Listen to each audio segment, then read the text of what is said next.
Hello and welcome to the third episode of the Rowntree Gardens podcast. My name is Elias Rodriguez. I am the Community Life Director here at Rowntree Gardens, and I will be your host today. Today I have the pleasure of interviewing June Barthol. She turns 103 in June of next year. She's got a lot of spark, a lot of spunk. She's always willing and ready to try a new thing, innovative, whether that's a tablet, FaceTime, podcast.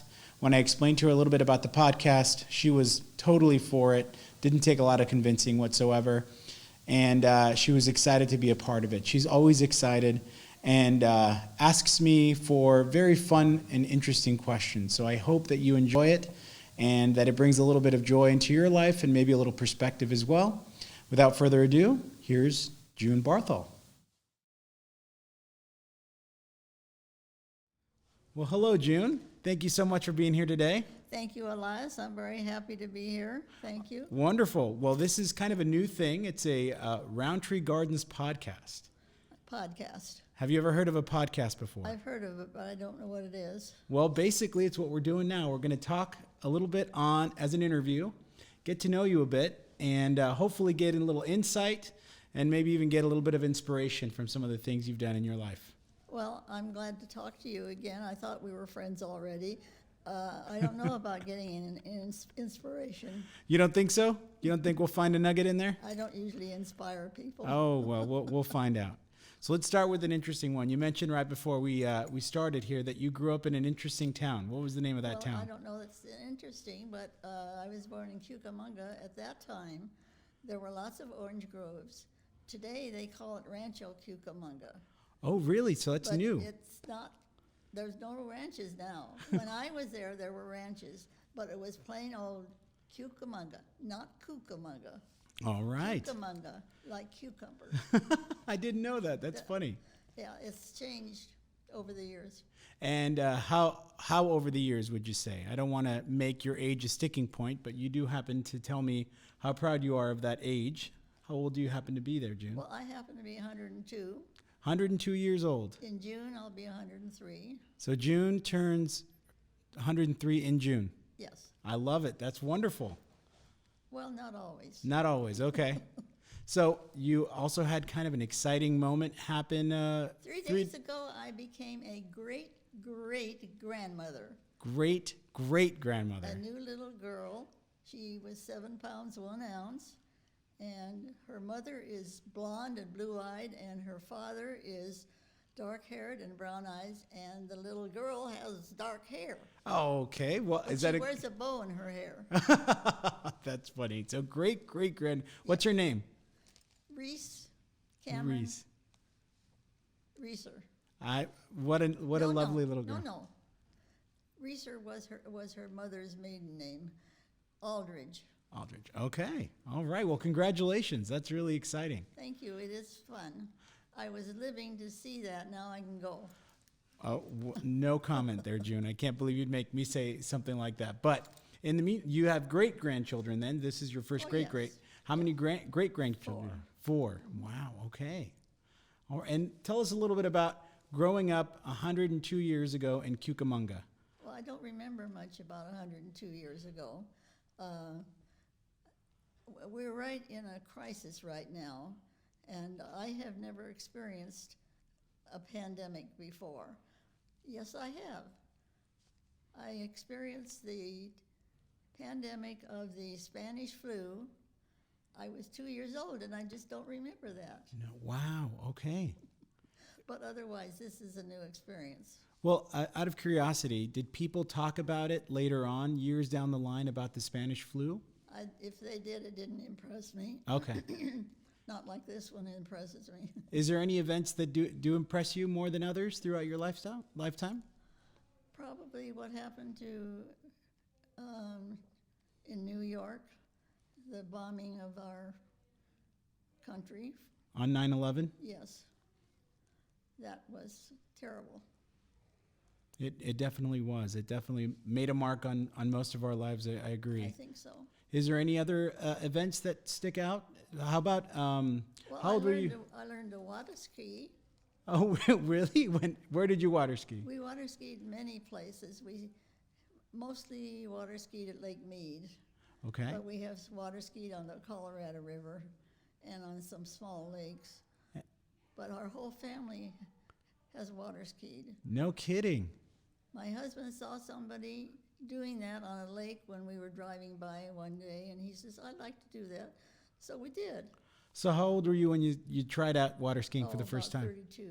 Oh, okay, wonderful. Yeah. And did you do tricks, jump off of No. ramps and do No, some somersaults? My husband did that, but I could not, and I have children that can do some of those things. But me, I just slide along. But I do ski on one ski, not two. Oh, whoa. I never could stand up on two. I always fell. But one ski I could stay on. So which is harder? I've never water skied, so I'm not sure. Well, the one ski is harder, but if you just lean back, why, you don't fall. Oh, wow. That's amazing. But that's a long time ago. I haven't done that for a long time. I see. Well, you mentioned a husband and some children. So how did you meet your husband? We in school. We knew each other from junior high school, not junior high, junior college. Junior college, okay.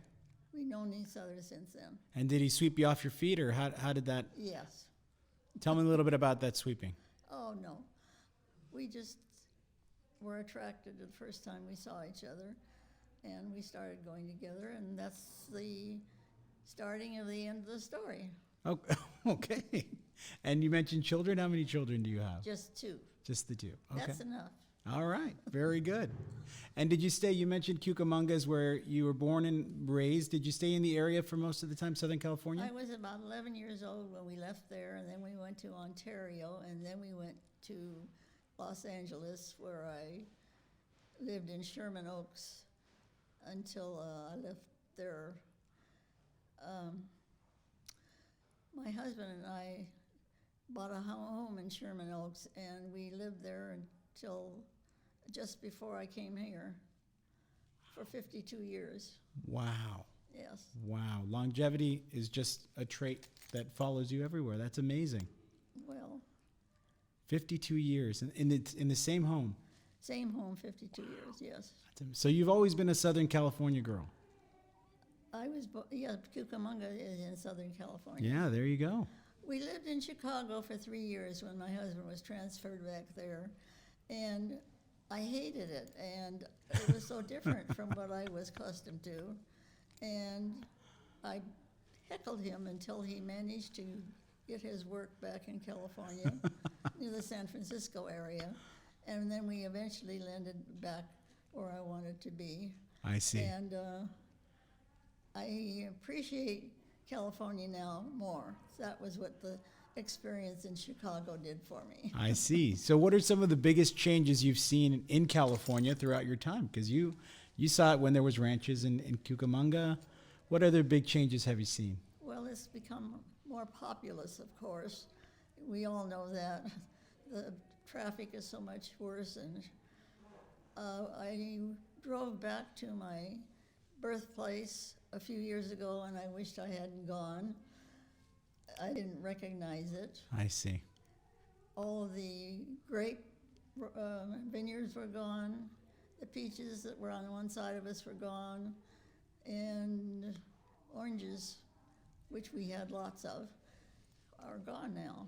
Wow. And I think that's sad. Yeah, that is sad. Very different. I think most of us think about going back, to where we grew up, and we envision something kind of beautiful. And I guess when it doesn't quite fit the vision. I'm afraid not. Yeah. That's advancement for you. Gotcha. And so do you happen to remember bigger events? And I don't mean to go back to your age a little bit, but maybe during the Depression, is there anything that sticks out during the Depression? You know, what I can't forget is the bombing of Pearl Harbor. That was terrible, and another terrible event, and hard to believe that it could happen, but it did. And what did you experience soon after that?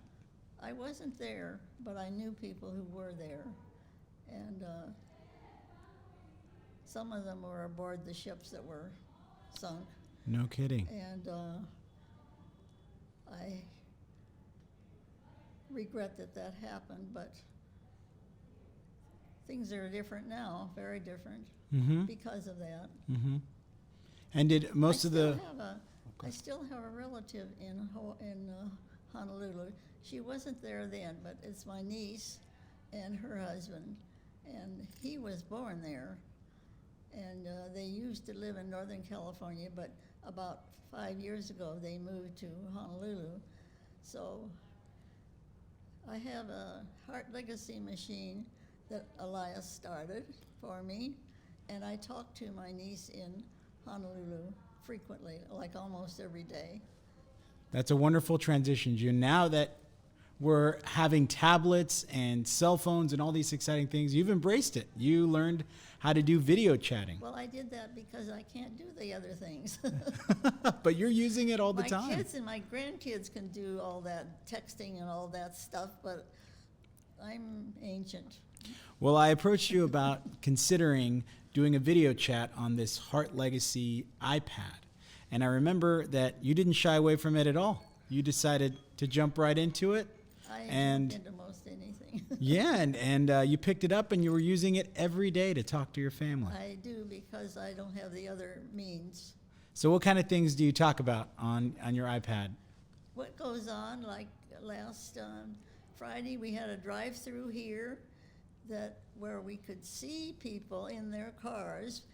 We had only talked to them on the phone before that because of this situation with the bug.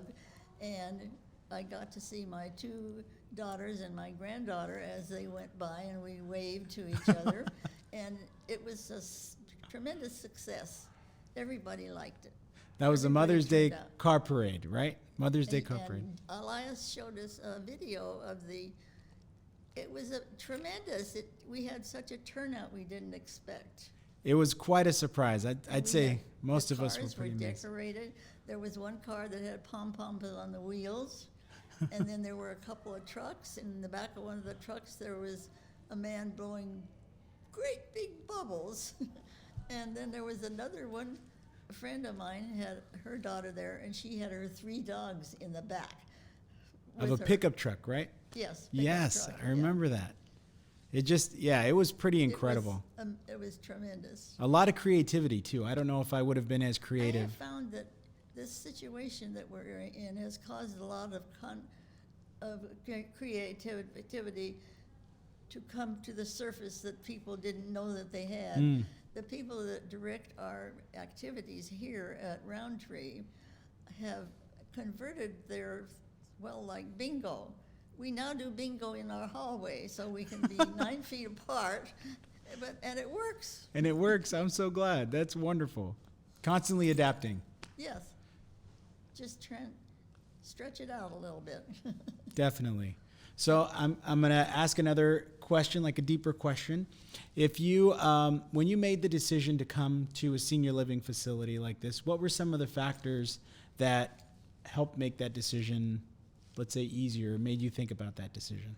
Well, I lived in Sherman Oaks, California, and I knew nothing about this area, except that my daughter lives in Huntington Beach. She lived here then and still does. And where I lived in the valley, I went to a facility like this, and I liked it. And I told them that if they just moved that facility down here, why, I would be their customer. Well, they didn't want to do that for some reason.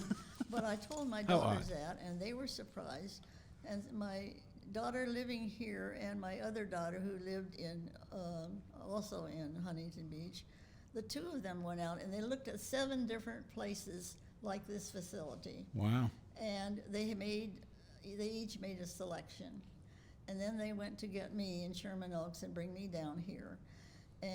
But the day before they were to bring me down, somebody from one of those 7 facilities called my older daughter and asked if she was still interested. And she said no, that they had made a different selection. And that lady who worked at that other facility told her to look at, it wasn't Rowntree Gardens then, it was Quaker Gardens. Gardens. And my daughter, so when they took me to see the other selections, they also took me here. and I immediately liked it better. The Interesting. room looked bigger than the rooms I'd seen in the other rooms. And the outdoors, the rotunda, the big area that's green and flowers and grass, and it's outdoors as well as indoors. And also, the people who talked to us seemed very friendly, and we just liked it better. Wonderful. Immediately, after looking at 7 different places, they looked in just a second and liked this better. Wow, okay. Well, that's good to know. And I have not regretted that. I'm so glad to hear that. Yes. 2 final big questions. The first one, what's something that you hold pretty dear, pretty important throughout your life? What's something that you thought was pretty important to you throughout your life? My family. I think that's probably the answer with a lot of people. But that would be first and foremost in any situation, would be my daughters. I lost my husband quite a while ago. He was only 59 when he died. And I worked for a while after that, but it's my family that's first most. And I'll just jump into that. What did you work in after that? I had trained as an RN, so I originally worked in the operating room when I first graduated from being in nursing school. After that, I had various jobs. Toward the end, I had collected blood at the Red Cross for several years. I see, okay. Because at that time, they took only RNs for receiving the donations. Now, there's the people who take the blood at Red Cross are not that. I think they're phlebotomists. Yes. I think, right? Yes. Yeah, so that's switched over a little bit to that. Oh, quite a bit. Would you say, well, since I'm a fellow RN, I wanted to ask, what school did you graduate from? Queen of Angels. Oh, really? Wow. Yes. Okay. They're not in existence anymore. No, but they had quite a long history back The then. building is still there. It's occupied by, I don't know what. It's not medical. All right. Well, okay, fellow nurse. The last thing, if you had to give any advice for younger generations as they're, looking on into their future and hoping for 103 years, what would be some advice that you would give them to kind of help them throughout their life? If you have something that you particularly like to do, try to pick that over something that it's best if you can work in some kind of a position where you're happy. It's difficult to work in a position where you are resentful of anything that goes on.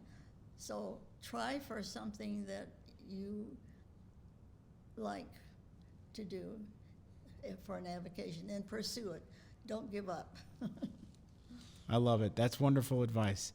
Thank you so much, June. I really appreciate you being here with us today. My pleasure. Have a wonderful rest of your day, and hopefully you'll get to enjoy this on the iPad when this is all done. Thank you.